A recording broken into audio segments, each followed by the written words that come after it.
Hello everyone and welcome to Kaif. आज हम लोग देखेंगे आईबीपीएस क्लर्क मेंस के लिए अगेन एक सेशन को जिसमें मैं कवर करूंगी एक डिफरेंट लॉजिक का आपका मशीन इनपुट और कोडिंग एंड डिकोडिंग को। इससे पहले भी आपके आईबीपीएस क्लर्क मेंस की जो लॉजिकल रीजनिंग है उसके सारे ही जो पार्ट्स हैं वो लगातार लाए जा रहे हैं, तो उनको आप जरूर व्यू करिए। आपकी पूरी जो मेंस की प्रिपरेशन है वो आपकी 20 तारीख को आपका मेंस होगा, तब तक उससे पहले ही सारे टॉपिक्स जो है वो कवर करवा दिए जाएंगे। डिफरेंट टाइप के जो पजल्स हैं, machine input, coding, decoding plus logical reasoning, सारा ही आपका कवर हो जाएगा। तो चलिए देखते हैं इस सेशन को। और ये जो सारे क्वेश्चंस हैं ये मैंने प्रैक्टिस मॉक की साइट से लिए हैं, जिसका लिंक आपको डिस्क्रिप्शन में दिया गया है। एक फ्री मॉक भी इन्होंने प्रोवाइड करा है जिसको आप अटेम्प्ट कर सकते हैं और अपना स्कोर जो है वो देख सकते हैं कि आप कहाँ पे स्टैंड कर रहे हैं। चलिए फिर स्टार्ट करते हैं। और उससे पहले मैंने आज पहले कमेंट्स को ले लिया है। तो लास्ट जो क्वेश्चन था, मैंने लास्ट वीडियो में जो क्वेश्चन दिया था वो मैंने खाली एक ही क्वेश्चन दिया था जो कि डेटा सफिशिएंसी का था। उसका जो करेक्ट आंसर है वो ये था कि ओनली सेकंड इज सफिशिएंट। तो यहाँ पे जो लोग हैं उन्होंने आंसर दिया है इसका, प्लस 2-3 लोगों को डाउट था तो मैं उसके बारे में बताती हूँ। फर्स्ट पार्ट के बारे में लोग बोल रहे थे कि इसका फर्स्ट पार्ट का लिंक आपको चाहिए। तो फर्स्ट पार्ट का लिंक देखो, आप जब भी आप कैफ चैनल पे जाते हो, वैसे तो कभी कभी ऐसा होता है, जो टीम है वो बहुत छोटी है हमारी, तो कभी कभी ऐसा होता है कि रह जाता है आपका फर्स्ट पार्ट ऐड करना या उसका सेकंड पार्ट लिंक पे लगाना। तो इससे कोई परेशान होने वाली बात नहीं है। आप चैनल पर जाओ और चैनल पर जाने के बाद आप देखोगे तो इसका जो फर्स्ट पार्ट है वो अभी रिसेंट की जो वीडियोस है उसी में मिल जाएगा। ओके, आप चैनल पर जाइए, चैनल की जो वीडियो है उसमें जाइए और वहां पे आपको फर्स्ट पार्ट लिखा हुआ इसका मिल जाएगा। जो आईबीपीएस क्लर्क मेंस का मैंने मॉक एनालाइज करा है, प्रैक्टिस मॉक का, उसका फर्स्ट पार्ट आपका वहां पे गिवन है। 3-4 वीडियोस के बाद ही आपका गिवन होगा। अभी रिसेंटली मैंने एनालाइज करा है। एंड इसी के संग जो एक वरुण है, उन्होंने ये कहा था कि in the end of the video there is no link to view more videos और puzzles, kindly request you to add link so that we can view more videos and solve more puzzle. Okay, इन्होंने ये बोला है कि इनको videos का link चाहिए। तो आप देखो, वीडियो का जो लिंक है यहाँ पे मैंने बहुत सारी वीडियोस जो है वो कवर कर रखी है, करीबन 250 अप्रॉक्स मैंने पजल्स को सॉल्व कर रखा है इस चैनल पे। आप खाली प्लेलिस्ट में जाइए और प्लेलिस्ट में आपको आरआरबी क्रैश कोर्स करके एक कोर्स मिलेगा जिसमें मैंने पजल की पूरी सीरीज चलाई थी। प्लस मैंने एक सीरीज अलग लेकर आई थी, वो थी सीरीज इजी टू डिफिकल्ट, जिसमें मैंने इजी, मॉडरेट और डिफिकल्ट, पहले मैंने बॉक्स बेस को लिया है तो बॉक्स इजी लिया है, फिर मॉडरेट लिया है, फिर डिफिकल्ट लिया है, फिर मैंने सर्कल लिया है, उसमें इजी लिया है, मॉडरेट लिया है, डिफिकल्ट लिया है। प्लस मैंने कुछ सेशन ऐसे भी लिए हैं जिसमें पजल को कहाँ से स्टार्ट करा जाए या फिर कुछ पॉइंट्स को अवॉइड करा जाए, ऐसे भी सेशंस जो सेशंस हैं वो मैंने लिए हैं। तो उनको जाके आप प्ले लिस्ट में व्यू कर सकते हैं।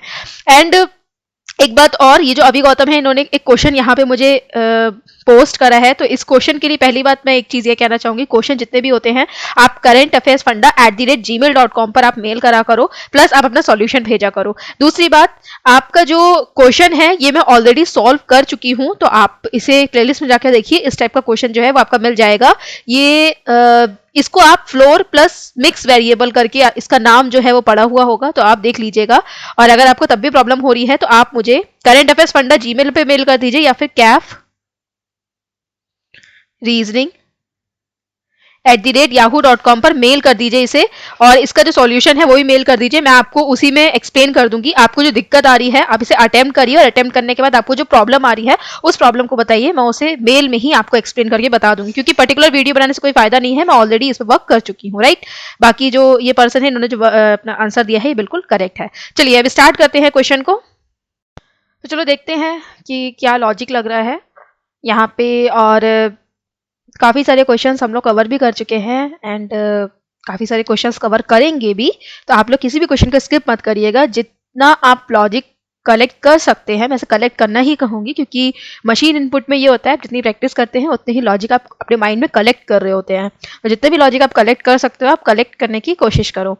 तो एक बार खुद से भी इसे क्रैक करने की कोशिश करो कि ये कैसे चल रहा है, क्योंकि जब भी आप अपना माइंड लगाते हो तो आप अपना माइंड 10 लॉजिक में लगाते हो। देखो, मैं यहाँ पे जो पढ़ाऊंगी वो मैं आपको बता दूंगी सीधे सीधा क्या लॉजिक लग रहा है, तो आपका दिमाग सिर्फ उसी चीज पे टिका रहेगा कि ये लॉजिक यहाँ पे लगा। लेकिन जब आप उसे खुद से करेंगे तो आपके दिमाग में 10 लॉजिक निकल कर आएंगे, और वो जो 10 लॉजिक होते हैं वो एक तरीके से आपके माइंड में लॉजिक जो होते हैं उनका रिवीजन हो रहा होता है। ओके, तो इस चीज का ध्यान रखो एंड अपने आप खुद से अटेम्प्ट जरूर करा करो, राइट। खुद से कोशिश जो है वो जरूर करो। अब यहाँ पे क्या लॉजिक लग रहा है, मैंने हमेशा से बताया है, सबसे पहले आप लास्ट स्टेप जो होता है उस पर चले जाया करो, कोशिश करा करो कि आप लॉजिक को वहीं से पकड़ पाओ। ओके, तो यहाँ पर आप देखोगे कि जो नंबर का लॉजिक है वो क्या है। यहाँ पे 16 है, ये 23 है, फिर 35 है, फिर आपका 43 और इसके बाद होता है आपका 66। Okay, 66, 43, 35, 23 and 16। तो इस नंबर्स को तो आप कह सकते हो कि जो नंबर्स हैं वो आपके डिसेंडिंग ऑर्डर में चल रहे हैं। ओके, तो नंबर तो यहाँ डिसेंडिंग चल रहे हैं। अब बात आती है वर्ड की कि वर्ड कैसे चल रहे हैं। अगर आप वर्ड देखोगे तो यहाँ पे इन्होंने आर लिया है, फिर यहाँ पे सी टी एंड टी। तो इस तरीके से अगर आप लॉजिक लगाओगे तो आप देखोगे कि यहाँ पे ऐसा कोई लॉजिक का इन्होंने यूज नहीं करा है जिससे हम लोग क्या करें, या तो असेंडिंग में वर्ड को या फिर डिसेंडिंग में आपके जो वर्ड हैं उनकी जो स्टार्टिंग के अल्फाबेट है उनके अकॉर्डिंग चल पाए। इन्होंने इस तरीके से तो नहीं लिया है। दूसरा मेथड फिर क्या आता है, दूसरा मेथड फिर आपका ये निकल कर आता है कि हो सकता है इन्होंने जो आपके नंबर ऑफ अल्फाबेट्स होते हैं उनके अकॉर्डिंग लिया हो। तो नंबर ऑफ अल्फाबेट कितने हैं, 1 2 3 4 5 6 7 8। यहाँ पर 8 है। यहाँ पे कितने हैं, 1 2 3 4 5 6 7। यहाँ 7 है। फिर यहाँ पे कितने हैं, 1 2 3 4 5 6 7। यहाँ पर भी 7 है। एंड यहाँ पे देखते हैं तो 1 2 3 4 5 6 7 8 9 यहाँ बढ़ गए। ओके, और फिर यहाँ पे मुझे ज्यादा ही लग रहे हैं ये, अच्छा 9 है ये। Okay, 5 and 4। ओके, यहाँ पे फिर 9 है। तो अगेन आप देखोगे तो 8 7 7 9 और 9 कोई भी लॉजिक यहाँ पे निकल के नहीं आ रहा है। तो इसका मतलब ये लोग नंबर्स में जो आपके नंबर ऑफ अल्फाबेट है उसके अकॉर्डिंग में नहीं चल रहे हैं। इसके अलावा लॉजिक देखते हैं तो लॉजिक जो होते हैं वो ये भी लग रहे होते हैं कि आपका जो सेकंड स्टार्टिंग में होता है या फिर आपका स्टार्टिंग से जो सेकंड नंबर पे आपका अल्फाबेट आ रहा होता है उसके अकॉर्डिंग इन्होंने असेंडिंग या डिसेंडिंग लिया होता है। तो उसके अकॉर्डिंग देखोगे तो यहाँ पे तो क्या आ रहा है, ई आ रहा है, फिर यहाँ पे एच आ रहा है, फिर यहाँ पे ओ आ रहा है, यहाँ पे आर है और यहाँ पे एच है। तो यानी कि इन्होंने असेंडिंग एंड डिसेंडिंग आपका जो सेकंड है, सेकंड लेटर जो है उसके अकॉर्डिंग भी नहीं लिया है। क्यों? क्योंकि ई के बाद एच आता है, ओके, एच के बाद ओ आता है, फिर ओ के बाद आर होता है, ठीक है। लेकिन फिर यहाँ पर क्या आ गया, एच आ गया। तो अगर यहाँ पे एच आ गया तो हम अगेन नहीं बता सकते कि ये इस तरीके से लिया गया है। ओके, अब बात करते हैं यहाँ पे लास्ट में आ जाते हैं, लास्ट के जो आपके अल्फाबेट्स हैं उस पे। तो यहाँ पे क्या है, टी है, यहाँ पर एस है, यहाँ पे फिर टी आ गया तो हम यहीं पे रुक सकते हैं। देखो T S T, okay, and यहाँ पर आ गया ई और फिर यहाँ पर एस। लास्ट वाला जो आपका लेटर है उसके अकॉर्डिंग भी ये लोग ना तो डिसेंडिंग में चल रहे हैं ना ही असेंडिंग में चल रहे हैं। अब लास्ट के बाद एक लॉजिक हमारा और बचता है, वो लॉजिक ये है कि आपका जो सेकंड लास्ट है उसके अकॉर्डिंग देख लें। इसके अलावा जो और लॉजिक होते हैं वो ये भी होते हैं कि कभी कभी आपका जो स्टार्टिंग से जो थर्ड नंबर पे होता है उसके अकॉर्डिंग भी ये लोग असेंडिंग एंड डिसेंडिंग दे देते हैं, या फिर एंड से जो आपका थर्ड होता है उसके अकॉर्डिंग भी असेंडिंग या डिसेंडिंग दे देते हैं, राइट। लेकिन आपको ये कॉमन चीज जो होती है वो ये देखनी पड़ती है कि सारे वर्ड्स जो है वो सेम हो। मेरे कहने का मतलब ये है कि ऐसा ना हो कोई वर्ड जो है वो 5 अल्फाबेट का है, कोई वर्ड 4 अल्फाबेट का है, कोई वर्ड 3 अल्फाबेट का है। तो 5 वाले में आप क्या ले रहे हो, यहाँ पे मतलब पीछे से आप 4 नंबर पे ले रहे हो या फिर एंड से आप 4 नंबर पे ले रहे हो। तो आप जो 3 लेटर वाला वर्ड होगा उसमें तो आप पीछे से 4 नंबर नहीं ले पाओगे ना, फिर तो आपको सबके स्टार्टिंग से देखने पड़ेंगे। तो मेरे कहने का मतलब ये है कि आपके जो नंबर ऑफ अल्फाबेट है वो लगभग सेम होने चाहिए, जैसे कि यहाँ पर है। तो यहाँ पर अच्छा हम सेकंड लास्ट की बात करते हैं। तो यहाँ पे क्या गिवन है, सी, फिर यहाँ पर है ई, फिर यहाँ पर है एन, फिर यहाँ पर है टी, फिर यहाँ पे है यू। ओके, अब आप इसको देखोगे तो यहाँ पे अगर ये लॉजिक जो है वो लग सकता है कि आपका जो लास्ट में जो आपका लेटर आ रहा है, लास्ट में जो आपका लेटर आ रहा है उस लेटर को इन्होंने क्या करा है, असेंडिंग ऑर्डर में लगा दिया है। सी, देन ई, देन एन, फिर टी और फिर यू। तो यहाँ पर इस लॉजिक का इन्होंने यूज करा है जो लास्ट का लेटर है उसके अकॉर्डिंग। अब देखते हैं हम लोग इन्होंने स्टेप को कैसे बढ़ाया है। तो फर्स्ट स्टेप इन्होंने क्या करा है, फर्स्ट स्टेप ये है आपका इनपुट, और स्टेप में इन्होंने ये करा है कि सबसे पहले जो आपका असेंडिंग के अकॉर्डिंग जो पहला अल्फाबेट आता है उसको यहाँ पे रख दिया है, जैसे कि आया यहाँ पे सी। तो सी यहाँ पर आएगा, तो सी यहाँ पर आएगा, इसलिए इन्होंने रिस्ट्रिक्ट जो पूरा आपका वर्ड है उसको यहाँ पे ले लिया है। और जो नंबर है उसमें सबसे जो आपका सॉरी यहाँ पे जो नंबर है उनको कोई चेंज नहीं करा है, जो आपका रिस्ट्रिक्ट है उसको ले लिया है। उसके बाद ट्रांसलेट 35, कमेंट 43, 66, चेंजेस 16, फिर थ्रेजर्स और रिस्ट्रिक्ट आगे चला गया 23 ऐसे ही लिख लिया है। फिर रिस्ट्रिक्ट के बाद जब इन्होंने सेकेंड स्टेप करा है तो सेकेंड स्टेप में इन्होंने नंबर को चेंज करा है। ओके, पहले वाले में क्या करा, इन्होंने वर्ड को लिया और सेकंड में फिर इन्होंने नंबर को लिया। तो सेकंड में जब इन्होंने नंबर को लिया तो नंबर कैसा लिया, नंबर इन्होंने सबसे बड़ा लिया है, राइट। क्या लिया है, सबसे बड़ा नंबर लिया है और फिर सबको एज इट इज उतार दिया है। अब देखो पहले इन्होंने वर्ड लिखा, फिर इन्होंने नंबर लिया, अब ये क्या लेंगे, अब ये वर्ड लेंगे। वर्ड कौन सा लेंगे, जो सी के बाद जिसका जो अल्फाबेट आता है उसके अकॉर्डिंग लेंगे। तो सी के बाद क्या आएगा आपका, यहाँ पे देखोगे तो गिवन है, ये तो है टी, यहाँ पर है एन, यहाँ पर है ई और यहाँ पे है यू। तो क्या आएगा सी के बाद, सी के बाद आएगा ई, तो इन्होंने क्या ले लिया, चेंजेस ले लिए, बाकी एज इट इज उतार दिया। उसके बाद रिस्ट्रिक्ट 66 चेंजेस ऐसे उतर गया, और 66 के बाद जो नंबर्स हैं उनमें सबसे जो बड़ा है उसको यहाँ पे ले लिया, तो वो कौन सा हो गया यहाँ पे 43, बाकी एज इट इज यहाँ पे उतार दिए। देन आगे बढ़ेंगे तो रिस्ट्रिक्ट 66 चेंजेस 43 आपके ऐसे उतर गए। अब आप देखोगे तो यहाँ पे जो आपका ई है, ई के बाद यहाँ पे कौन सा अल्फाबेट आएगा, टी, एन और यू में से, तो वो आएगा एन, इसलिए इन्होंने कमेंट लिखा है, बाकी एज इट इज उतार दिया है। और इसी तरह से ये आगे बढ़ते हुए चले हैं। तो इसको हम करते हैं और यहाँ पे अपने नंबर्स के अकॉर्डिंग हम इसको यहाँ पे सॉल्व कर सकते हैं। सबसे पहले जो फर्स्ट स्टेप होगा, तो फर्स्ट स्टेप में हमें वर्ड को लेना है। तो हमको वर्ड में क्या कौन कौन से अल्फाबेट देखने हैं, सेकंड लास्ट देखना है। तो यहाँ पर क्या है, यहाँ पर है आर, यहाँ पर क्या है, ये है ओ, यहाँ पर क्या है, ये है जी, ये है एन और ये है ई, राइट। तो सबसे पहले जो है वो कौन सा आएगा, सबसे फर्स्ट स्टेप में हम किसे लेंगे, तो हम सबसे पहले स्टेप में ई वाला लेंगे। तो फर्स्ट स्टेप में ये आगे जाएगा, बाकी सब एज इट इज उतर जाएगा। बात करते हैं सेकंड स्टेप की। तो सेकंड स्टेप में हम क्या करेंगे, सेकंड स्टेप में हम लेंगे वो नंबर को जो कि सबसे बड़ा नंबर है, तो वो क्या है 69। तो सेकंड स्टेप में ये आएगा, बाकी ये सब एज इट इज उतर जाएगा। फिर आता है थर्ड स्टेप। तो थर्ड स्टेप में ई के बाद क्या आएगा, ई के बाद जी आएगा, तो यानी कि थर्ड स्टेप में हम जी को यूज करेंगे, बाकी सब एज इट इज उतर जाएगा। थर्ड स्टेप के बाद आपका जो फोर्थ स्टेप आता है उसमें हमें नंबर का यूज करना है। तो 69 अगर आप हटा दोगे तो कौन सा बड़ा नंबर बचा है, 58, यानी कि फोर्थ स्टेप में हम 58 को यहाँ पे सेट करेंगे। 58 के बाद अब हमें अगेन वर्ड चाहिए, तो यहाँ पे हम कौन से वर्ड को लेंगे, तो यहाँ पे हमने थर्ड स्टेप में जी लिया था, अब जी से बड़ा क्या होगा, तो जी से बड़ा होगा एन, ओके, ओ बाद में आता है, आर बाद में आता है, तो एन होगा। तो यानी कि 5 स्टेप में हम मेलिंग को यहाँ पे सेट करेंगे। अब हम 5 स्टेप में इसे सेट करेंगे, तो अब आ जाता है 6 स्टेप। अब यहाँ पे आपको थोड़ा सा ध्यान देना पड़ेगा। देखो, अगर हम लोग यहाँ पे 6 स्टेप लेते तो हम किसको आगे लेकर आते, राइट, हम किसको आगे लेकर आते, हम लेके आते 50 को, राइट, हम किसको लेकर आते, हम लेके आते 50 को। लेकिन आप देखोगे जैसे ही हमने 5 स्टेप को लिखा, हम क्या करेंगे, हम जब 5th स्टेप बना रहे होंगे, मैं आपको यहाँ लिख के दिखाती हूँ, हम क्या करेंगे, हम रिव्यू को लिखेंगे, ओके। उसके बाद हमने सेकंड स्टेप में जो 69 लिया है हम उसे लिखेंगे, थर्ड स्टेप में जो लैंग्वेज लिया है हम उसे लिखेंगे, उसके बाद फोर्थ स्टेप में जो 58 लिया है हम उसे लिखेंगे, और फिफ्थ स्टेप में जो मेलिंग लिया है हम उसे लिखेंगे, राइट। ये है हमारा 5th स्टेप। अभी आप 6 में बताइए, अभी आप 5th पे रहिए। ये हो गया हमारा 5th स्टेप। उसके बाद हम बाकी जो बचा है उसको एज इट इज उतारेंगे। तो हम क्या लिखेंगे, यहाँ पे 50 लिख देंगे, यहाँ पे लिख देंगे स्मार्ट, यहाँ पर आ जाएगा 40, यहाँ पे आ जाएगा कंपैरिजन, एंड फिर आ जाएगा आपका 25, राइट। हम इस तरीके से पूरा हमारा ये 5th स्टेप बनकर आएगा। फिर जब हम 6 स्टेप लेंगे, तो 6 स्टेप में हमें क्या करना होगा, मेलिंग के बाद हमें नंबर लगाना होगा। हम ऐसे चल रहे हैं ना, एक वर्ड और एक नंबर। तो हमने जो लास्ट स्टेप लिया है अपना 5th स्टेप, उसके बाद जब हम 6 स्टेप पे जाएंगे, इसका मतलब हमें नंबर लेना है। तो नंबर जब हम लेंगे तो यहाँ पे आप देखोगे जब 58 69 को हटा दोगे तो सबसे बड़ा नंबर कौन सा बचा, 50, 40 और 25 में से, तो वो बचा 50, यानी कि हमें 6 नंबर पे 50 को सेट करना होगा। लेकिन ये ऑलरेडी मेलिंग के बाद 5th स्टेप में ही सेट हो चुका है। तो जब ये ऑलरेडी मेलिंग के बाद 5th स्टेप में सेट हो चुका है, तो हम इसे 6th स्टेप में काउंट नहीं करेंगे, और ये ऑलरेडी किस में काउंट होगा, ये होगा आपका 5th स्टेप में ही काउंट। अब हम 6th स्टेप में किसे लेंगे, 6th स्टेप में हम वर्ड को लेंगे, और उस वर्ड को लेंगे जो कि एन के बाद आएगा। तो वो कौन सा होगा, वो होगा ओ वाला। तो यहाँ पर 6th स्टेप में कंपैरिजन आएगा, तो हम कंपैरिजन को ले लेंगे।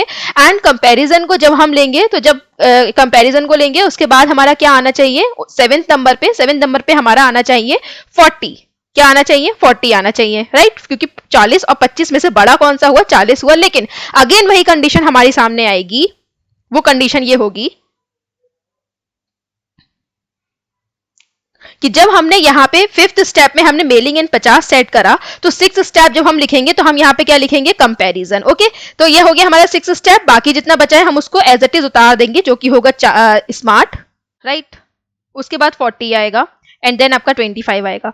तो यहाँ पर आप देखोगे जो 6th स्टेप है वो कंपैरिजन आएगा। तो 6th स्टेप के बाद हमें क्या चाहिए, 7th स्टेप में हमें नंबर चाहिए। तो 7th स्टेप में नंबर हमारा कौन सा आ जाएगा, 40 आ जाएगा। अब 40 आने के बाद जो अगेन नेक्स्ट स्टेप होगा आपका 8वां स्टेप, तो 8वें स्टेप में हमें क्या चाहिए होगा, स्मार्ट वाले को हम लिखेंगे। लेकिन आप देखोगे जैसे ही आप 40 को कंपैरिजन के बाद सेट करोगे, जैसे ही आप 40 को कंपैरिजन के बाद सेट करोगे, आपका यहाँ पे कौन सा वर्ड आ जाएगा, स्मार्ट अपने आप आ जाएगा, और रेस्ट जो आपका 25 बचेगा वो आ जाएगा। तो इसको भी हमें एज इट इज ऐसे ही लगाना है आगे। तो यहाँ पे हम इसको नेक्स्ट स्टेप में काउंट नहीं करेंगे, और स्मार्ट और 25 जो है वो किस में काउंट हो जाएगा, आपका 7th वाले स्टेप में ही काउंट हो जाएगा, ओके। तो इस तरीके से हमें यहाँ पे इसे सॉल्व करना है। तो चलिए इसको आगे बढ़ते हैं और देखते हैं।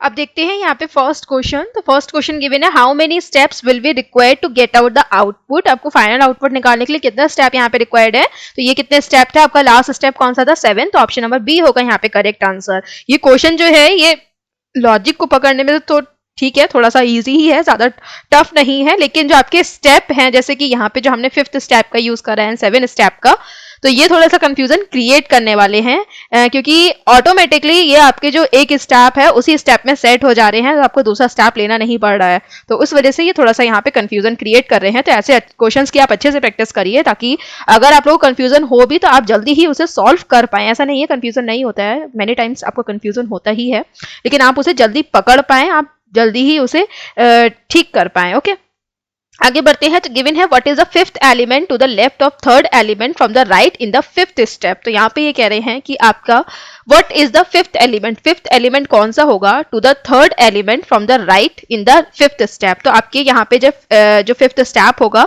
उसमें 1 2 3 के बाद आपका यहाँ से जो 3rd एलिमेंट होगा उसकी लेफ्ट में, यानी कि 1 2 3 4 5, यहाँ पे कौन सा एलिमेंट होगा उसको हमें बताना है 5th स्टेप में। तो ये टोटल कितने एलिमेंट हैं, आप देखोगे 1 2 3 4 5 6 7 8 9 एंड 10 है। और ये कितने हो गए, 1 2 3 4 5 6 7 और 8 हो गए, तो 9 और 10। आप दो को और लिख दो। अब फर्स्ट स्टेप में हमारा रिव्यू आएगा, फिर सेकंड नंबर पे क्या आएगा, 69 आएगा, और थर्ड नंबर पे आएगा लैंग्वेज, यानी कि इस पोजीशन पे क्या आएगा, आपका लैंग्वेज आएगा। तो आपको सारे ही लिखने की जरूरत नहीं है, खाली ये देखो कि 5th स्टेप तक आपको यहां तक कौन सा आ रहा है। ओके, तो आपको खाली यहां तक फाइंड करना है, तो खाली आप लैंग्वेज यहां पे लिखोगे, ऑप्शन नंबर डी होगा इसका करेक्ट आंसर। तो पूरा आपको 5th स्टेप बनाने की जरूरत नहीं है। फिर आपको बताना है लास्ट स्टेप कौन सा होगा। इसका आंसर आप लोग मुझे कमेंट सेक्शन में दीजिए, इजी क्वेश्चन है, फटाफट इसका आंसर जो है वो आप मुझे बताओ। आगे गिवन है, how many elements are there between 69 and comparison in the last but 1 step. Okay, तो इसका आंसर भी आप लोग मुझे दीजिए कमेंट सेक्शन में कि इसका करेक्ट आंसर क्या होगा। चलिए मूव करते हैं फटाफट कोडिंग एंड डिकोडिंग पे। इसका मैं लॉजिक बता दूंगी, उसके बाद क्वेश्चंस को आप ही लोग सॉल्व करेंगे। इसका लॉजिक ढूंढो, लॉजिक बहुत इजी है, इसमें कुछ भी नहीं है। जैसे कि यहाँ पे आप देखो नंबर पे, नंबर क्या है 7 5 6 और 4। अगर आप प्लेस वैल्यू के अकॉर्डिंग चलोगे तो 4 किसकी प्लेस वैल्यू होती है, डी की होती है। क्या यहाँ पे कहीं भी डी गिवन है, नहीं है, यानी कि प्लेस वैल्यू के अकॉर्डिंग नहीं है।